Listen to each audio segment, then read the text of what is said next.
ካለመናገር ደጃዝማችነት ይቀራል ይባል የለ። ካለመናገር ብቻ ሳይሆን ደግሞ ሐሳብን ፕሮፐርሊ ጥርት አድርጎ ካለመናገር ምክንያት ብዙ ወንድ በህይወቱ ብዙ ነገሮች ሉዝ ያደርጋል። አሁን አብዛኛውን ወንድ ተመልከቱ፣ በዚህ ጊዜ በእኛ ዘመን ያለውን ወንድ ማለት ነው። ሐሳቡን በትክክል መግለጽ አይችልም፣ ኮንቨርሴሽን መምራት አይችልም። ለምሳሌ የሆነ ግሩፕ ኦፍ ፒፕል ቁጭ ብሎ ለምሳሌ ከጓደኞቹ ጋር ሰብሰብ ብሎ ሊሆን ይችላል፣ ወይ የሆነች ልጅ ዴት እያደረገ ከእሷ ጋር ቁጭ ብሎ ሊሆን ይችላል። ብቻ ኮንቨርሴሽን ፕሮፐርሊ የሆነ አይነት ንግግር እየተደረገ እሱ አይደለም ኢንኮንትሮል ያለው ሌሎች ሰዎች ናቸው።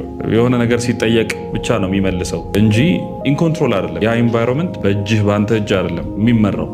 እና ይሄ ንግግር ማወቅ ለዚህ ለሪሌሽንሺፕ ብቻ አይደለም፣ ለኑሮ በጣም ኢምፖርታንት ነው። ለኑሮ ብቻ አይደለም ደግሞ ስራህ ላይ በጣም ኢፌክት አለው። ማለት መናገር በትክክል መናገር የማይችል ሰው ዝም ብለህ እድገት ራሱ አታገኝም። አሁን ይሄ የምለው ግን ዝም ብሎ ቀባጣሪነት የመጣውን መናገር እንደሱ አይነት ነገር አይደለም። አርቲኩሌት መሆን ማለት በኋላ በደንብ ኤክስፕሌን እያረኩኝ እሄዳለሁ። አርቲኩሌት መሆን ማለት ወይም ንግግር አዋቂ የሚያስብለው አንድን ወንድ አንድን ብሪፍ የሆነ አንድን ሀሳብ በጣም ቆንጆ በሆነ ቋንቋ ግልጽ በሆነ አማርኛ ሰዎች ሊረዱት በሚችሉት መልኩና ሀሳቡን ወደ 3-4 አይነት ኢንተርፕሬቴሽን ላይመራ በሚችል መልኩ ክሊር የሆነ ሀሳብ ማስተላለፍ ሲችል፣ ከዛ ተጨማሪ ደግሞ ኮምፕሊመንታሪ የሆኑ ነገሮች ለምሳሌ የሚጠቀማቸው ቃላት ውበት ሊሆን ይችላል። ከዚህ በኋላ እነዚህ ተጨማሪ ናቸው። ግን ፕሮፐርሊ ሀሳቡን ማስተላለፍ የማይችል ሰው በኋላ ላይ አይ እንዲህ ለማለት እኮ ፈልጌ ነው ብሎ ኤክስፕሌን የማያደርግበት አይነት ሀሳብ ማለት ነው ማስተላለፍ የሚችል ሰው ዌል አርቲኩሌት ነው። እሱ ብቻ ሳይሆን አእምሮ ውስጥ ያሉትን ሀሳቦች